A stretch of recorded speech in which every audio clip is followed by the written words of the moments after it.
This is Jennifer Gonzalez, welcoming you to episode 233 of the Cult of Pedagogy podcast. In this episode, we're going to talk about how to help teachers by meeting their core human needs.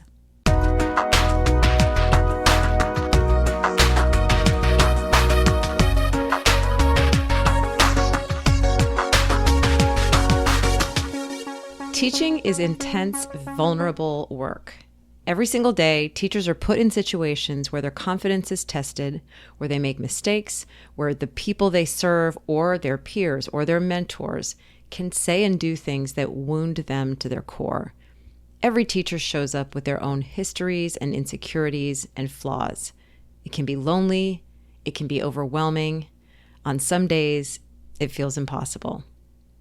We can look at student data and try new instructional strategies all day long. But until we learn to navigate all of these complex feelings, the work of improving our teaching will always be limited at best. And anyone who wants to help teachers get better needs to know that. One person who definitely knows that is Elena Aguilar, who has been coaching teachers for 2 decades and has written 8 highly acclaimed books, all centered on helping teachers grow. Her newest book, Arise, The Art of Transformational Coaching, was written to replace 2013's The Art of Coaching, which is being taken out of circulation now that the new book is published. While the new book contains some elements of the original, this one takes a much more humanistic approach. Aguilar explains her motivation here. Quote, "There were certain things that I didn't go into as deeply as I wanted. In some ways, it was just a different time, a time when we were compelled to focus more on the technical elements. Since then, I feel like the changes in the world, the changes in the education system, the crises in the world demand that we speak more holistically, that we really address every dimension of being an educator, including the emotional, the physical, perhaps even the spiritual." This is a big shift from traditional coaching, she says, which is about data cycles and analyzing student work, learning targets, and all of that. Teachers don't need more of that. What they need, she says, is for someone to let them sit down, take a long, deep breath, and actually talk about truly what's on their mind and on their heart, and have some space to sort through that. The strategies in Arise are all built on a framework of 6 core human needs: belonging, autonomy, competence, self-esteem, trust, and purpose. The approaches she teaches in the book are all meant to create the conditions where teachers can get these needs met.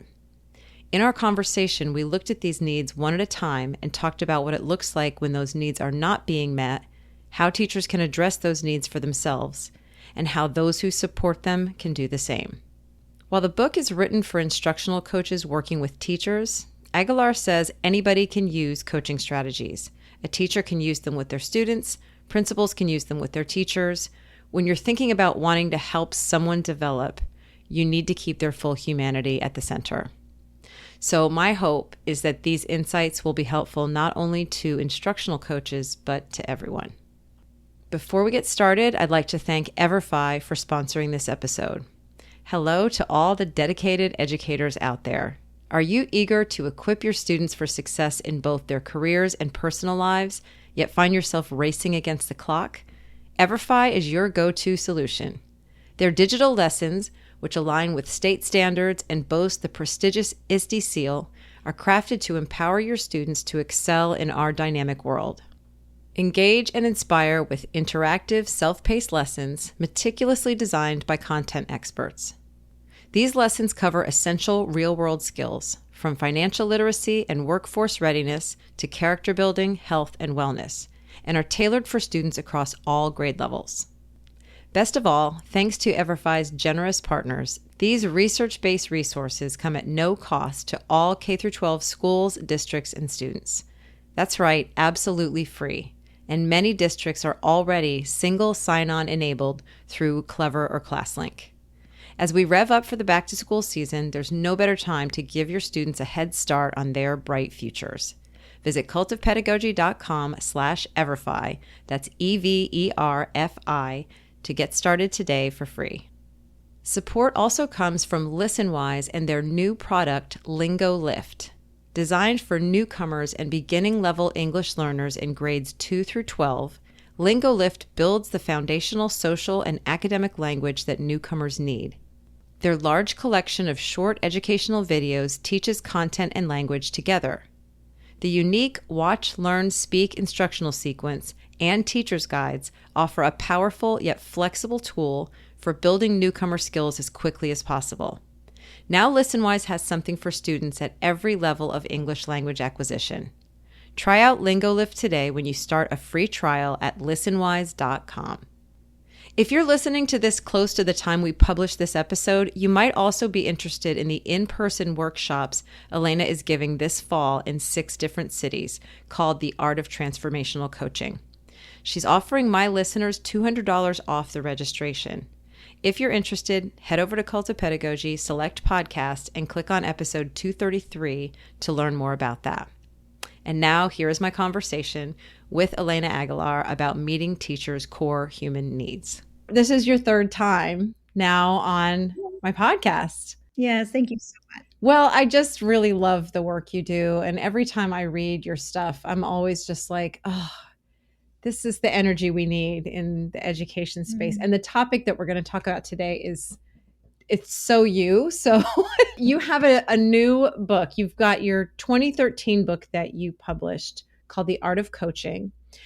And in the introduction to your new book, Arise, you explain that this is actually meant to replace the art of coaching, that you're going to be taking that sort of out of circulation as this one comes in. Tell me a little bit about that decision. What prompted you to make what is sort of a revision of that? What's different about this one? It was going to be a revision at first. And then as I started writing it, I realized it was a whole new book. And in some ways, I think it's just a reflection of the fact that 12 years have passed since I wrote The Art of Coaching, and I've learned a tremendous amount about how to teach people how to coach.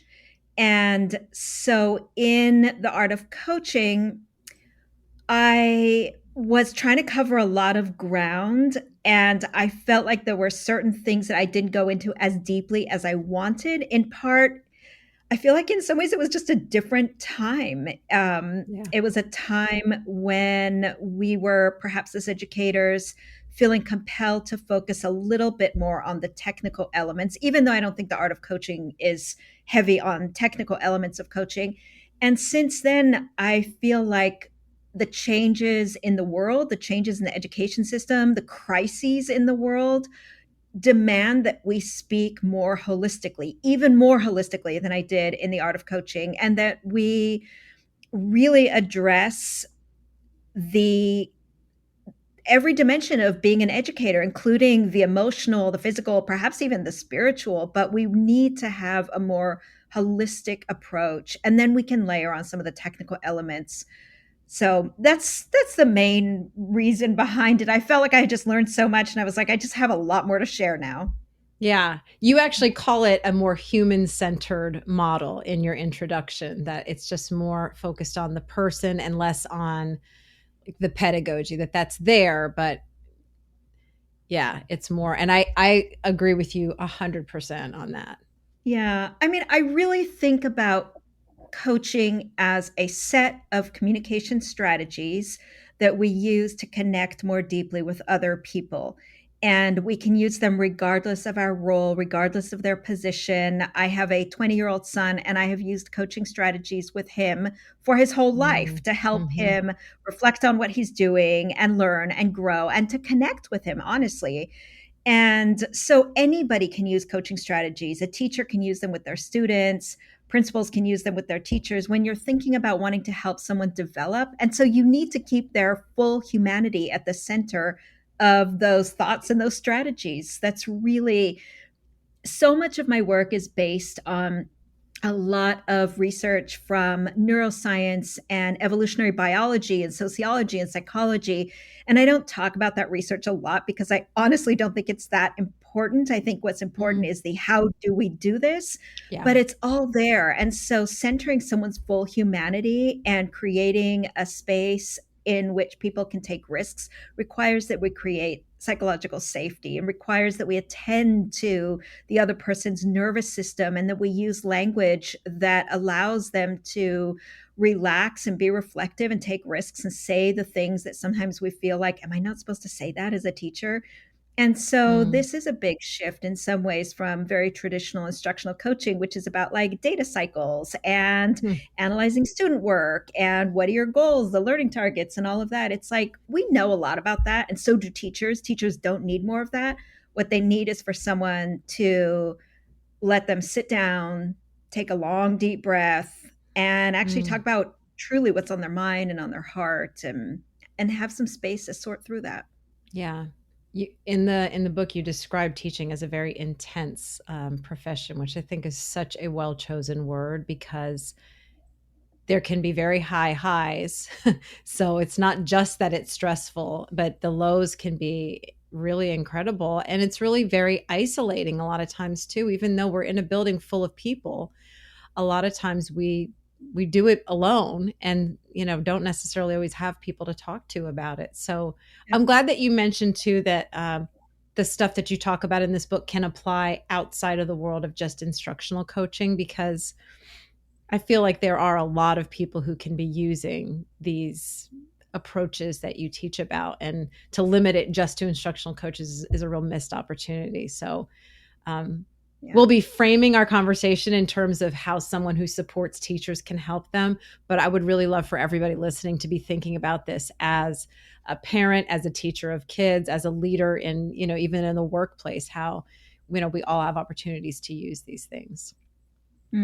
Yeah. Again, I just often say there's strategies for connection, Yeah. self awareness, and connection. Yeah.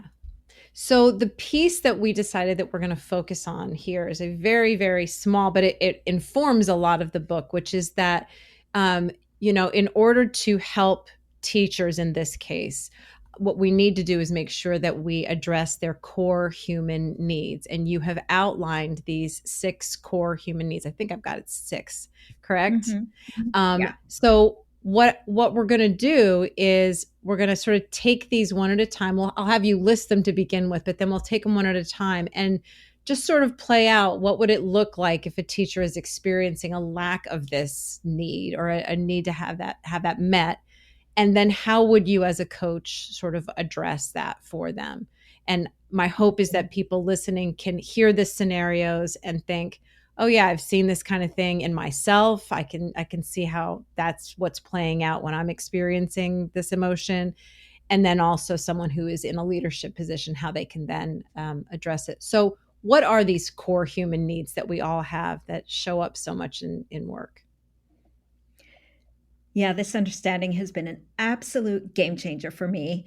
So I think that a way that I can introduce these to you and to listeners is actually to invite folks to think about something in your life right now that doesn't feel good, perhaps in your professional life. Mm-hmm. When you think about this situation, it brings up some tension or conflict or sadness or frustration, something uncomfortable. It Mm-hmm. could be something like in the middle of the summer, you found out that your job assignment was shifted, or that your principal was taking a different job, or something that just brings up some discomfort. And so, as I describe these core human needs, you can think about the degree to which that need is being met or is feeling unmet.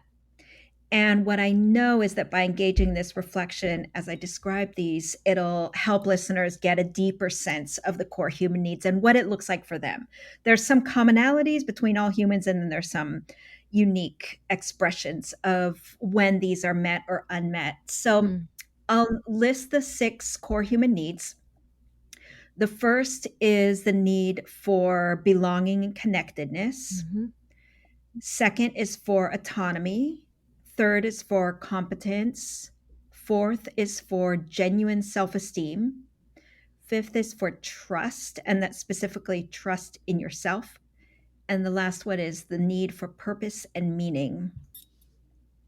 So, this is a framework that comes from the field of psychology, which basically says that humans have basic social and emotional needs, Mm-hmm. which I feel like is so obvious to all of us, like, Mm. uh-huh, yes. And Mm-hmm. yet for me, it really helps to have this list. Somehow it just kind of validates, like, oh, yes, this is true. But what psychologists tell us is that so much of the suffering that people experience comes from unmet core human needs. So, the Yeah. definition of thriving, which is what I often talk about, is the aspiration that encompasses so many others, is that we are thriving. The definition of thriving is that our core human needs are met. So, one Mm. of the key concepts to introduce immediately is that we are thriving when we are able to meet our own core human needs. And so this is not about sort of sitting back and waiting for them to be met or asking others to meet them or getting mad at our principal or our partners saying like, you're not meeting my core human needs. Mm. There is this element of us taking action in order to get these met. But I would wager that in schools, if the core human needs of teachers were being met, we'd see far less turnover, far less burnout. We'd see more joy, more learning. And then, of course, we can apply all of this to thinking about what do kids need. And so, Yeah. even just starting there with the first one, the need for belonging and connectedness, educators know this. They know that students coming back to school need all those opportunities to connect with each other, the community building, and all of that. Mm-hmm. Um, you mentioned the loneliness of teaching and the Mm. isolation of it. I think that's really something to unpack and explore. Another thing I've done a lot of research into that I incorporate into this book is research into trauma and what does it mean to do trauma informed coaching.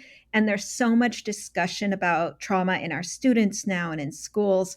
So, one of the key definitions of trauma is that there was something that happened. It could actually be big or little or medium sized. There's Mm. something that happened. And one of the elements that results in it becoming sort of a traumatic experience is that you felt alone and you felt lonely and you didn't have anyone to process it with or talk Mm. about it with. So that element of struggling with it alone is a correlate here is connected to this need for belonging and connectedness. And so if we had coaches who, as you described, could just sit down and talk to a teacher about what's going on. I'm not saying that teachers are experiencing trauma Mm. by through the loneliness, but they could be. I'm actually also not saying that they're not because they could be. Yeah. But the impact of so much isolation and loneliness when someone like a teacher is dealing with so much every single day. And yes, as you said, there's incredible joys and and and beauty in teaching, and there's so much challenge, but sometimes it is Mm. also even just that joy that we want to share that we could share with a coach. Mm. So the first need, the need for belonging, connectedness, and in some ways that is connectedness with ourselves. And that is part of what happens in coaching is we have someone who slows things down enough so that we can process our own thoughts and we connect with ourself by doing that. Mm. And then there's connection to others, there's connection to our, in this case, staff community, if we're at a school, connection to our students, that sense of belonging and of having a community. That is, again, I'm sure as I say this, that it's sort of like, yeah, of course, that's obvious. Okay, the second core human need. Should I go on or do you want me to stop Well, there? I think I want to push back a little bit on the idea that it's obvious because I just don't, I think when somebody sees a teacher that is struggling, Mm, that's not going to be the first thing they're thinking as a means to or a route to a solution. And, the second episode of my podcast, 11 years ago, I interviewed a teacher who I knew her as a kid. She wanted to be a teacher. She taught for 5 years and she left. And the thing that we unpacked in that interview was that it wasn't the kids, it wasn't the salary, it was that she just didn't ever mm, feel that connected to her colleagues and she was just kind of lonely. mm. And I asked her, had your principal done more to build community between the faculty members, would that have changed things? She said absolutely. Yeah. And I don't know that that's something we really talk about enough when we think about all the different things that teachers struggle with, that Mhm, mhm. could be something that could really make a huge difference. I know that in the 7 to 8 years that I taught, the 2 years when I really felt like I had a fun peer group to go to work with every day, those were my best years, because Yeah. it just helped to have people that I enjoyed working with, to hang out with a little bit outside of my teaching time, and blow off steam and talk about the kids. And the other years when I didn't have that, didn't feel as good. So I think it's one of those Is missed Yeah. opportunities that it's an easy fix and we aren't doing that. And this is another thing, like there's so much research on Mm, organizational development and so on. That's like, yes, in organizations and companies and schools, there's research on schools where people feel connected to each other, teachers stay and they yeah. learn more and they take risks and student experience and outcomes improves. It's so, one of the things that happens to us when we are connected to others and we can blow off steam or sit at lunch and talk about what's going on is we can share our experiences. We Mm, hear others share theirs. Our mm, feelings become normalized. Our perspective yes. expands. We don't feel like, oh, there's something wrong with me. We Yes. we often extend compassion to each other. We extend Hmm. compassion to ourselves. And sometimes we laugh. And all of those are other key factors that allow people to thrive. The Yeah. amount of, play and fun and humor. And so this is, yes, so what can a principal do? What can a coach do? And what can teachers do? And so Mm, one of the things that I often coach teachers around the second core human need, which is the need for autonomy. It's really the need to feel mm, empowered, like mhm. you can make a change, like you have agency. And so when teachers are in situations where they feel really lonely and isolated, then I will coach them towards how can you create more connection, whether it's outside of this school or in the district or even outside of education if it's just not possible here for you right Mm, now. mhm. But that core human need it's the primary one. I mean, it's at the top of the list because it's primary. And Yeah. you think about I think about some of the phrases that the folks that I've coached have used with me, perhaps at the end of a session or later. Well, they'll say something like, I just felt like you saw me, or I felt like you Mm, just got me. And what they're saying is, I felt connected. yeah. I felt Yeah. like you accepted me. This is, and really that's what we want as humans. It's really what we need. We're a social species. Mhm. So, I think it's also, I kind of want to just take a second to speak to all of the type A's out there too, because I think for me as a teacher, I was very much sort of type A, wanted to get things done. I'm an Enneagram 3. I want to check things off my list. And so I'm always the person at the meetings when people are chatting. I'm like, come on, let's move it along so that I can make more accomplishments and get more and so I think there are people out there who need that connection and don't even realize they need it because they're so mhm, focused on their to-do list. And it's a mhm, recipe for burnout because you're not meeting that core need of belonging because you're putting other things ahead of it. You're putting productivity ahead of it. And I've seen young new teachers really burn out because they're very used to, being productive and they don't even recognize that need for belonging in themselves. So I just wanted to kind of right, elevate that as a need that I think some people feel it acutely and some people don't even realize that they're starving for it. mhm. So, So I would add that those type A, I want to get something done. Why are we spending so much time on community building? That those folks have a really strong need. This is the third core mhm. human need for competence or mastery, and Mm, perhaps also for purpose and meaning. And okay. so those are people who also may just need to understand the reasoning. And so with those kind of people, sometimes what I do is say, if in our leadership team meeting, we spend 7 minutes in the beginning on connecting with each other. That's actually going to prime our minds. Literally, this is going to start Mm, producing the kind of neurochemicals that will allow us to get into the challenging parts of the agenda and be more productive when we get there, because we'll mm. have some dopamine flowing through our veins, we'll have a little bit of norepinephrine, and we'll feel better, which will allow us to get the work done.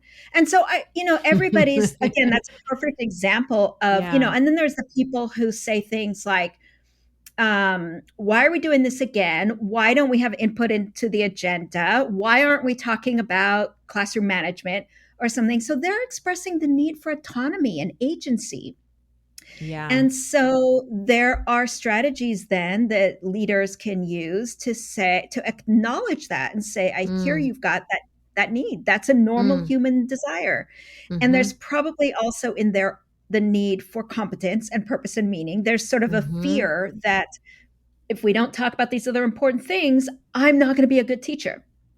So, one of the Yes. ways that I hear the need for competence expressed by teachers is I'll hear them say things like, I just, if we focused on classroom management, if the school was calmer, then I could do my job. But right now, I'm not able to do my job. The school is out of Mm, control. mhm. And that's a desire that is, I came into this to teach biology or third grade or whatever it is. And right now it feels like there are obstacles in the way and I can't Yeah. fulfill the purpose that I came here with.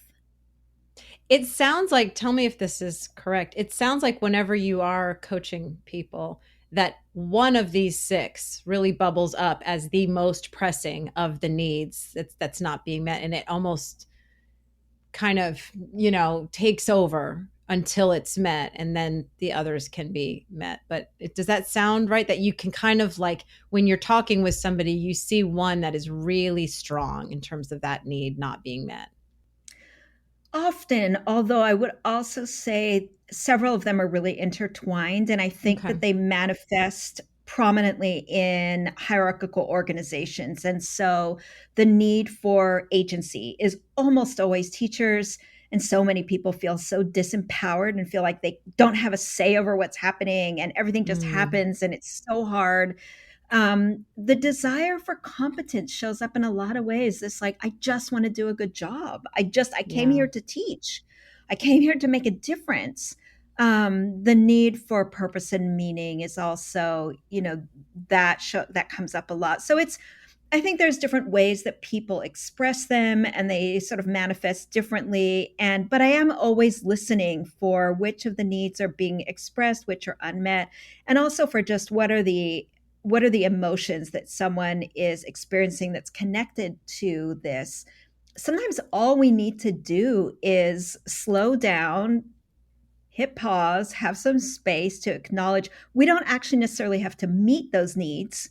We just have to say something like, as a coach, I would say, I'm really hearing your commitment to teaching and to your students. And I can really hear your Mm, frustration that we're not addressing these other issues. And I want to just appreciate that. And yeah. that's powerful. Thank you for sharing So that. just naming them can go a long way toward sort of starting to meet them, is even just recognizing it and having a vocabulary for it. Yeah. And just Yeah. validating someone's desires, their needs, right? Right. Just like, Right. because so much of the struggle, sort of the struggle, the tension, the conflict in schools comes from people essentially feeling like nobody listens to me. Nobody will just listen to me. Yes. Yes. I see that a And lot.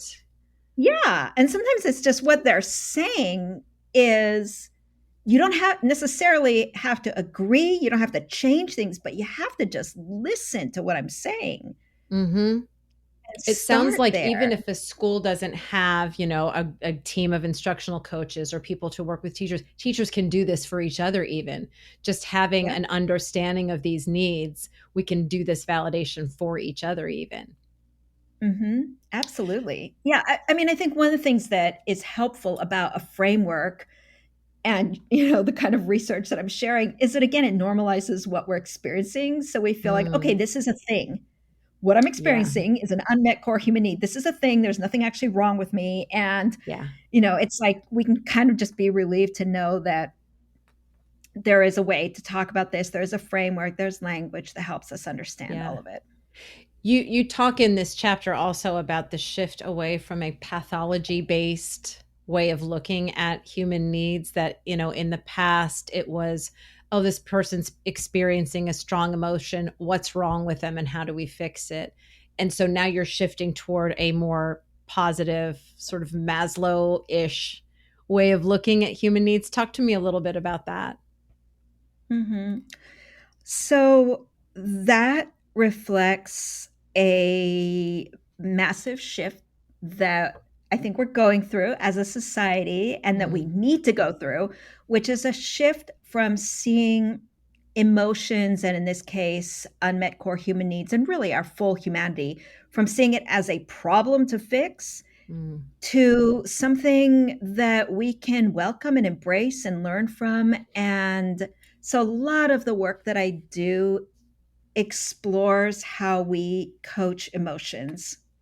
And I often talk about emotions as being incredibly wise friends that we can learn so much from, that we can welcome them, that anger can be one of our best friends. We can learn so much from anger. Anger has mm, incredible messages for us. And mm, so rather than, I don't like the language that's used in a lot of sort of emotional intelligence or SEL programs around managing emotions or mm, regulating emotions, because that sounds to me like the language of control. I think that we can develop good relationships with our emotions, and that doesn't mean that they get to drive the bus or take charge of things. And there's a difference between having an emotion and expressing an emotion. But that is a shift from seeing, anytime I hear someone expressing an unmet core human need, I see an opportunity. Like, ooh, so you want to more deeply express your purpose as a teacher, or you want to become more competent. That's great. Let's explore that. mm.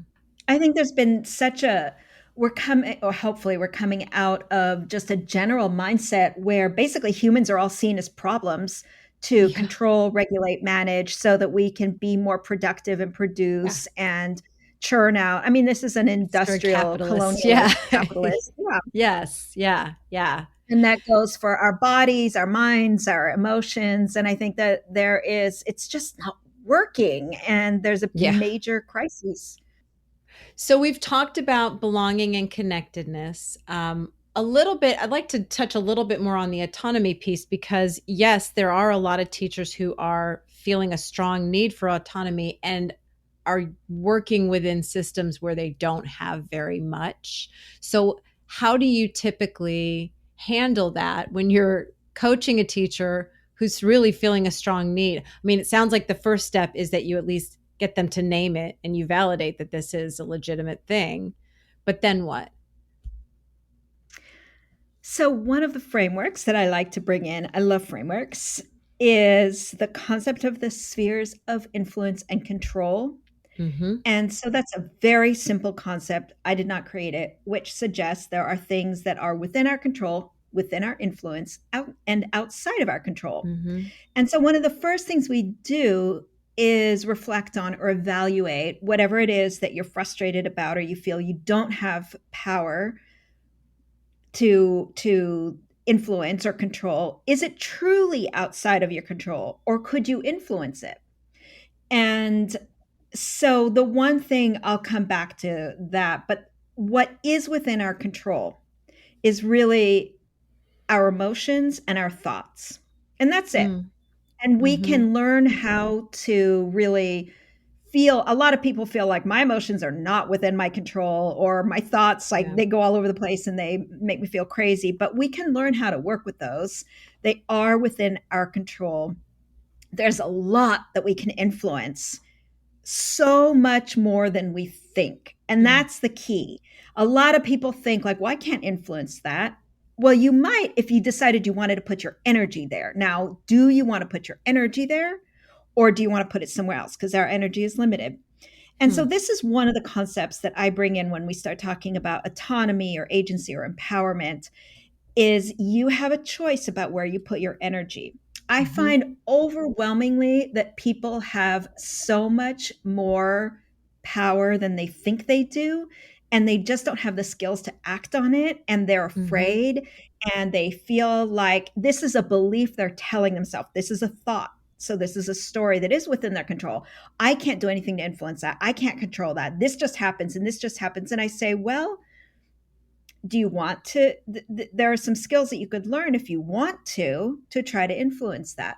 But so often I hear teachers say things like, well, that just happened, and what am I going to do now? I say, well, could you, I mean, I actually don't usually get really directive right away, but could you go to your principal and just get more information so you have more of an understanding of why she made Mm. that decision? Mm. Could you share some additional insights or perspectives? Would you be open to hearing her insights and perspectives? Could you think about proposing this? Could you propose that? There's so many ways for us to productively act on our desire to have more influence or more autonomy. And I really do think that this is a skill set that, again, we've been conditioned to not act on. Because when we're in Yeah. hierarchical situations, beginning with our families of origin and our Mm-hmm. communities, we're trained to be submissive, responsive, passive.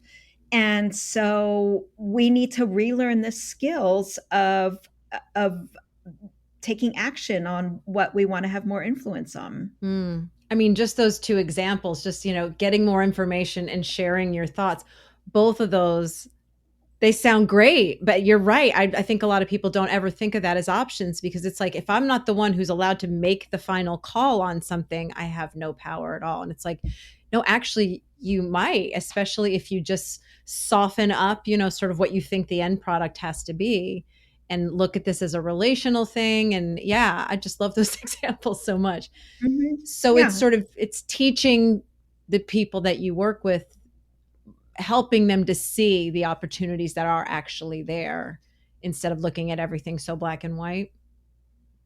I think that's part of it. Is that's the expansion of perspective, that's Mm. reframing, that is making some assumptions in this case, in those examples about your principal that are perhaps more positive assumptions. Mm-hmm. And it does require sometimes a mutuality of skill, but I feel like so often, so many educators, for many reasons, have become, or become just really resigned and frustrated. And so, just this idea of, could you probe for understanding? Could you let your principal know the impact that this decision had on Mm-hmm. you? Mm-hmm. Maybe she'll say, Mm-hmm. well, this is what we're doing anyway, or maybe, Right. who knows?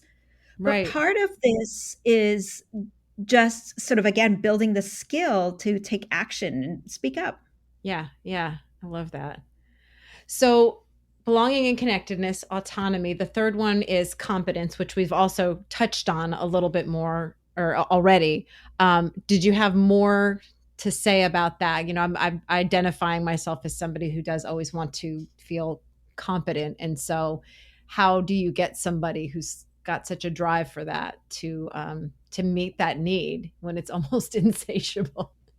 Well, then I would say that for those folks who can never feel like they're competent, there's a connection Mm, with the fourth core human need, which is the need for genuine self esteem. mm, So that is self esteem that comes from within. It's mm-hmm, not a result of comparison. It's not a result of any kind of achievement or accolade. It's something really deep inside. mm, And that,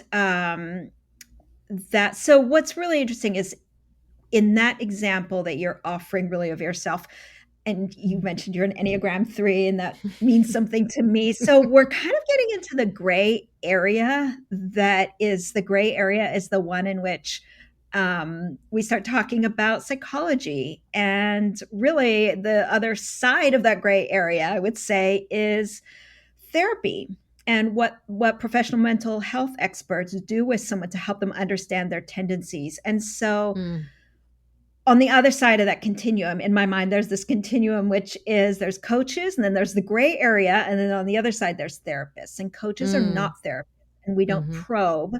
But when I work with people who are really driven and who are perfectionists and who Mm. never seem to be able to feel satisfied. Yes. What I'm hearing are some um, psychologists sometimes call them problematic core beliefs or some deeper stuff that deserves exploration. And sometimes if I'm working with someone, because I don't probe into that stuff, I know that's not my business.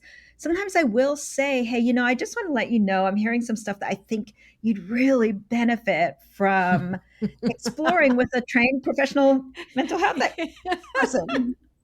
I'm sorry, I'm laughing. I'm just thinking, of course, like it's like you might need professional help, Jen. Yeah. That's good to know. But Okay. I'm also really committed to normalizing. Like, I'll often tell my clients, like, I have two therapists because one was not enough, and I found two because I like different modalities. So I'm really committed to destigmatizing. Like, hey, Yeah. look, we all need and deserve to have someone to help us sort out our Yeah. childhoods. We Right. all have had childhoods. We all got stuff. We all got patterns. It's expressed differently. And so, yes. And so sometimes if I ideally try to create a relationship with clients where we can laugh and we can joke and we can say, like, yep, there it is again. This is why I'm Yeah. suggesting that you get a therapist again. Mm-hmm. Like, Mm-hmm. what's it going to take?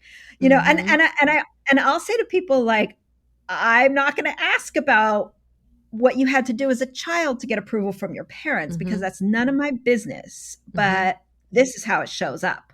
Mm-hmm. Is and so that it's that need for self-esteem that sort of people want to be this. So I hear teachers say, this is the indicator. I hear teachers say, I'm just never appreciated. Like, no one appreciates me. I work so Mm. hard.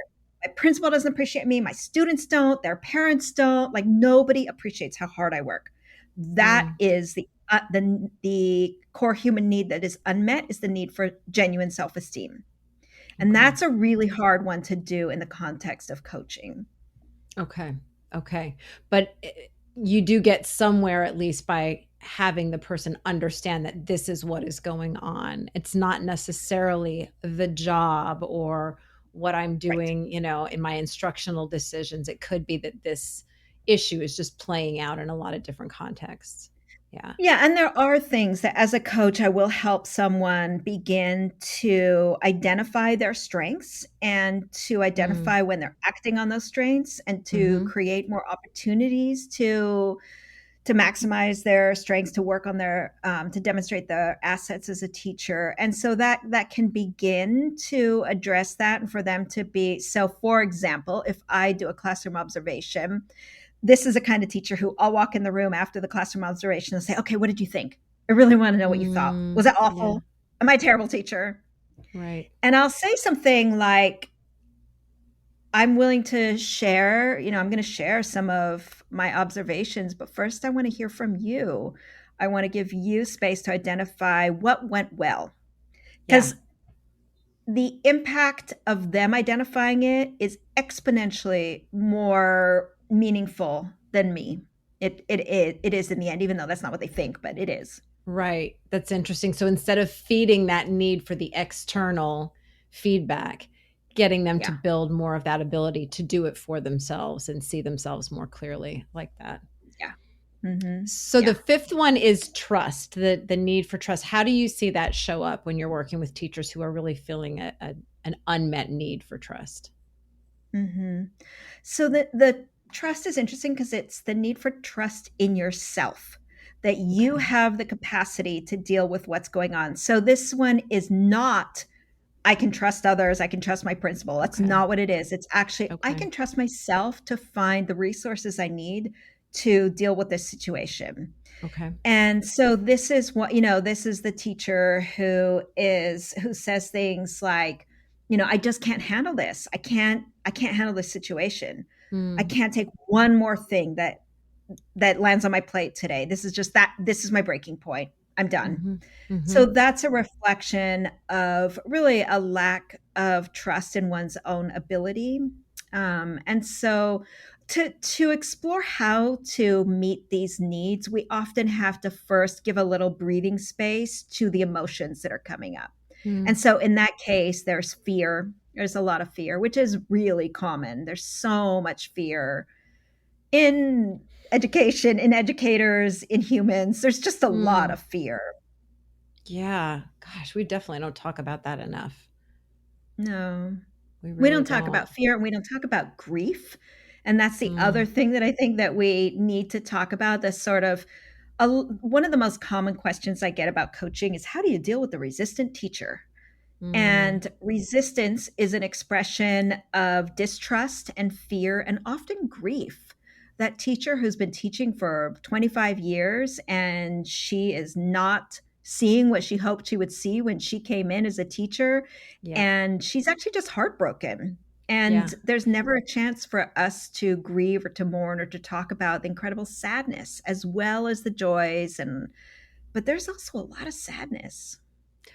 I'm remembering I quoted you in a keynote and it was Hmm. the quote. It was the and I can't remember exactly what it was, but the negative teacher is usually somebody whose heart has been broken, and that came from one Mm, of your earlier books, and it was so resonant for me because as somebody who tried to be a motivated teacher and a positive teacher, I would get dragged down by that, and to shift the way that I saw that, it was revolutionary for me because having compassion for that and realizing that pretty much probably all of those teachers came into the profession with great hope and optimism and mhm, excitement, fell down over and mhm. over again and just, yeah, I thought that was Yeah, just a really beautiful, insight to share. yeah, yeah. So, when you recognize that, what's your approach? I mean, apart from what we sort of Mhm. keep repeating, which is to at least name it, is there a next step after that? So that is also a teacher who feels incredibly disempowered, who doesn't Mm-hmm. feel like they have that autonomy, who often doesn't feel a sense of belonging anymore. This is the Mm. teacher who we all have known or know these teachers, Yep. who are cranky and they close their door and they come late to meetings and they have pushed others away, isolated themselves. They're just going through the motions, Yeah. they clock out at 3:05. So as a coach, what I do is first I have to build a relationship with them. I have Yeah. to inside of me remember that there is something good and whole and beautiful about them. I have to try to remember that they were not like this when they came in. Yeah. So I have to build a relationship with them. I have to kind of be with them where they're at. And what they fear most is that I'm going to try to change them. Yeah. And so as soon as they sense that, like, oh, here's another person sent in to fix me and to try to change me, as Yeah. soon as they sense that, the walls get even thicker. And so I have to be with them and truly feel like it's such a sort of catch 22 or paradox because I do want to change them, but I can't really feel like I want to change them because they'll Yeah. sense that. So Yeah. I have to just be with them in their sadness and their grief. But what's amazing is how quickly they want to change because they're Huh. miserable. And when they Yeah. sense and when they become aware that I don't want to change them, I'm not going to force them to do this curriculum or I'm not going to make them, they kind of relax. I've had so many of those kinds of educators essentially. I mean, often it really is burst into tears within 15 minutes and just say, I'm heartbroken. I Mm. didn't come in, you want to, they'll say things like, do you know how many of my students I've buried? I've been to their funerals. Do you know how many, Mm. that's an extreme example, but there's so much grief and there's so much disappointment in themselves. This isn't who I thought I was going to be. It's Mm. just been so hard. And as long as I don't push back or try to make them change, they start shifting. It's like they're stepping out of a horribly uncomfortable uniform that they've been wearing for so long and they start stepping out of it and saying like, this isn't me. I don't want to be this. But this is, life is hard. It's really hard to be a human. And we just Yes. accumulate these unexpressed experiences and the isolation. And then again, you layer on like people's childhoods. I mean, the mental health experts, psychologists are saying that 2/3 of people have experienced trauma and live with the aftermath of trauma and chronic stress and chronic PTSD. Mm. And it's like, that's the more I learn in that field, the more I'm like, wow, it's kind of amazing that we're actually as whole and good as we are. Like humans are kind of incredible. But yeah, so I Mm. can't be, so I have to be really accepting about who someone is when they show up in that way. When you start off a coaching relationship with somebody that you recognize is sort of that far down the road of just, is it then, is your approach then, because you talked about just being with them, but what are you actually saying? Are you just asking them lots of questions about what their current experience is and how's it going, and just a lot of like open-ended Yeah. questions to get them talking? Yeah, that's a great question. So, one of the things I will do explicitly in the beginning, which is probably not something you would guess, is that I will name and address what starts feeling like the elephant in the room, which is, what am I doing there? And so Mm, I'll mm-hmm, open it up by saying, hey, I really want to get clear on what is your understanding of coaching and mm, my role? How are you feeling about it? What else? Thank you for sharing that. I really appreciate that insight. Can I share with you how I see coaching? If at any point anything comes up that you want to give me feedback on, I want to hear it because I'm here to support you so you can support your kids. yeah, And then building a relationship to create a psychologically safe space, we have to sort of um, we need to moderate or sort of titrate what we ask. So we can ask some questions like, tell me about who you were when you got into teaching. Tell me about what's difficult right now. Tell me about something you're looking forward to this year. If anything, if there's nothing, that's okay too. A lot yeah, of normalizing, a lot of really mm-hmm, deep listening, a lot of ensuring that I am really paying attention to what they're saying, how they're saying it, that I'm attuned to them, to their yeah, emotions. And then I might in that first conversation say something like, hey, I noticed when I asked you that question, you kind of leaned back and like it looked like your brow was furrowed. Did that hit a nerve? I really want to know so that I can know you better, so I can understand. yeah, And so I'm addressing the relationship between us, and yeah, that builds relationship. It's not just interesting, because they know if I'm only asking them questions about like, what brought you to teaching and all that, they know that like this is, these are the yeah, list of questions that she's got. mm-hmm, mm-hmm. But if Oh, I that's start saying interesting. like, if I say something like, hey, you know what, if it was me in your shoes, I might feel really annoyed that this Yeah, teacher, and especially in the times when there's been a huge age gap between me and that teacher, like, yeah, I'll say like, here's this, if I was you, I'd be thinking, who is this, young coach thinking she's coming in, she knows all this stuff and she hasn't even taught. mm-hmm. I'd say like, maybe I'm crankier than most people, but that might be how I'd feel. Like, Yeah, no, like, I think that, well, I mean, anybody who says, "Hey, we're bringing in a coach for you right away," that's, probably not good news for most people. So I think mhm, that's a really, it's a smart approach to just, let's talk about this right out of the gate and get it out on the mhm. table. Um, I think there's one more here that maybe we haven't gone in depth about, which is the last one, purpose and meaning. That Yeah. what does it look like when you see a teacher who is feeling some lack in that area? Yeah, that's another one I hear expressed a lot. And that really can sound like things like, this isn't what I came into this profession to do. Mm, Or this year I just feel like I failed. So I hear this from the teachers who have really high expectations for themselves. This year yeah, was my worst year ever. I just failed. I don't know why I'm even teaching. I probably shouldn't come back. So they don't feel like they met their need for purpose and this is purpose and meaning are often connected to the sense we have of a desire for transcendence. Really, it's the desire for something bigger. It's the mm, desire for, it's beyond self-actualization. It's this sort of like, perhaps more metaphysical or spiritual, like, I just want my life to mean something in the big yeah, picture. I want to be yeah. remembered. um yeah, so those are some of the ways that I hear it expressed. And It how do didn't have you any address impact. that? Yeah, Yeah. yeah.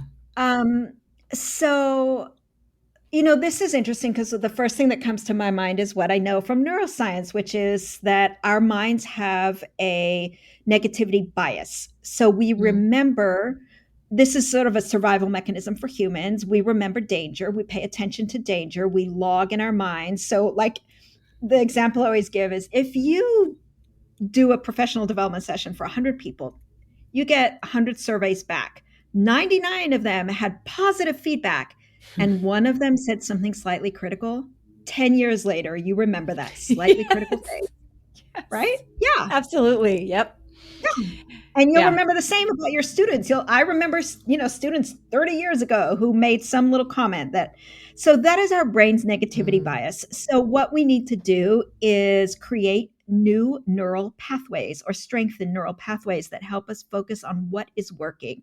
So one of the things that I'll do is help or guide teachers into starting to catalog what is going well. Where do you see indicators that you are having impact? Maybe all 150 of your students did not score proficient on the exam. So let's break this down a little bit. Let's see what did happen. Let's look at the data. We're looking for bright spots. We're looking for your strengths. We're looking for student strengths. And that really is what we need to start doing systematically and intentionally to reprogram our brains, which are not designed to, in some ways, to help us thrive. This is leftover from, when we were, well, we weren't reptiles, but our our ancient ancestors. In other Right. words, like, this is a really old Yeah. evolutionary leftover that we need to correct. So this is just a small slice of your book, and obviously people should be going to read the rest of it, because it's full of all kinds of really good techniques and compassionate insights. um, but I guess my final question for you is just, I keep hearing this over and over and over again from people, that teaching is harder than it has ever been before. And so, you know, what do you think about that? Do you think it's true? You've been working with teachers since well before the pandemic. Do you think that, are you seeing that also, or is this just the state of teaching as it always is? And what should we be doing if I'm a person who's supporting teachers? What should I be doing to best support them, if there's like an overall thing that they need?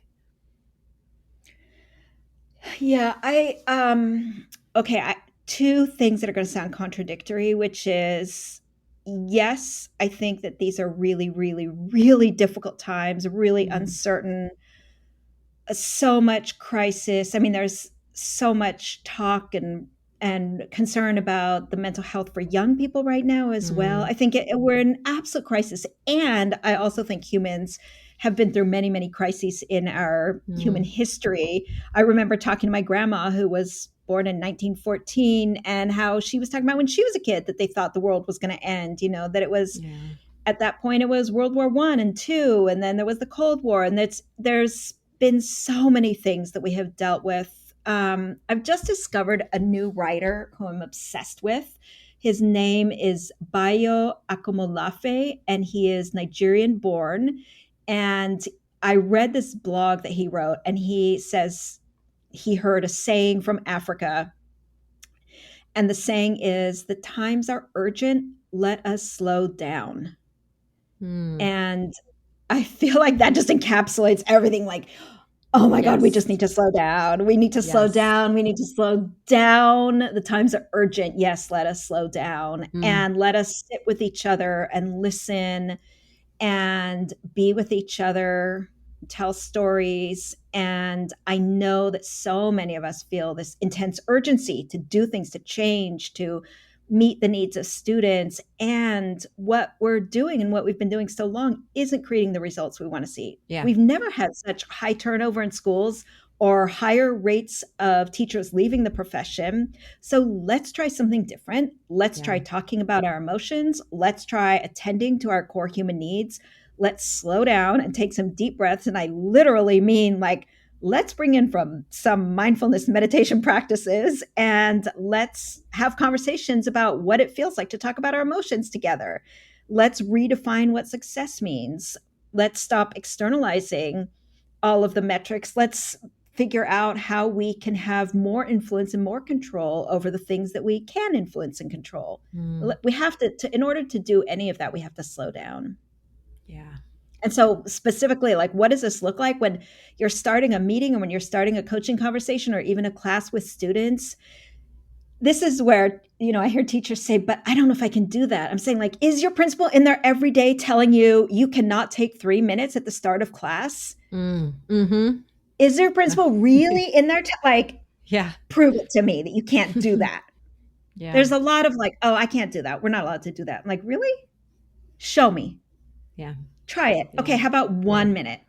Right. How about as right. your students are coming in so there's a lot of ways that we can slow down and that we can assert more, that we can make more decisions about what we can do. Yeah. Where is the best place for people to connect with you online? My website is a good place to start. That's brightmorningteen.com. And then there are links there to my podcast, to my newsletter, social media. But brightmorningteen.com is the best place to start to get all those links. Thank you so much for this hour, and have a good rest of the day. Thank you so much. Take care. For a full transcript of this episode and links to Elena's book, visit cultofpedagogy.com, click podcast, and choose episode 233. To get a bi-monthly email from me about my newest blog posts, podcast episodes, courses, and products, sign up for my mailing list at cultofpedagogy.com/subscribe. Thanks so much for listening, and have a great day.